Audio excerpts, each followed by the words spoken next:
नवरात्रि का 8वां दिन मां दुर्गा के 8वें रूप महागौरी को समर्पित है। गौर वर्ण होने के कारण मां को महागौरी नाम से जाना जाता है। नवरात्रि 2023 का पर्व भक्त श्रद्धा और आस्था के साथ मना रहे हैं। नवरात्रि में 9 दिनों तक व्रत रखे जाते हैं। मां भगवती के 9 रूपों की पूजा की जाती है, लेकिन नवरात्रि के अष्टमी और नवमी दिन को महत्वपूर्ण माना जाता। नवरात्रि का 8वां दिन मां महागौरी को समर्पित है।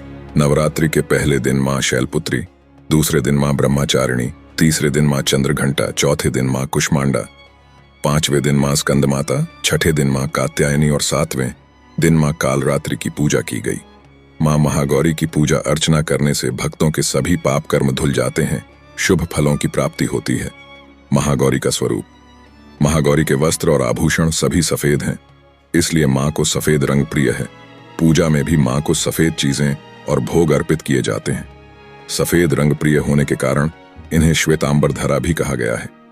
मां का वाहन वृषभ है और इनकी 4 भुजाएं हैं। ऊपर वाले दाहिने हाथ में अभय मुद्रा है और नीचे वाले हाथ में त्रिशूल है।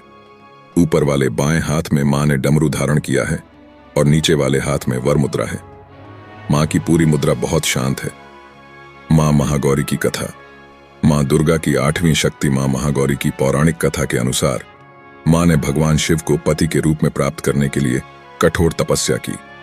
तपस्या के दौरान मां हजारों वर्षों तक निराहार रहीं, जिस कारण इनका शरीर काला पड़ गया था। जब मां की कठोर तपस्या से भगवान शिव प्रसन्न हुए तो उन्होंने मां को पत्नी के रूप में स्वीकार किया और इनके शरीर को गंगा के पवित्र जल से धोकर अत्यंत कांतिमय बना दिया, जिस कारण इनका काला रंग गौर वर्ण जैसा हो गया। इसके बाद मां पार्वती के इस स्वरूप को महागौरी के नाम से जाना गया। धन्यवाद।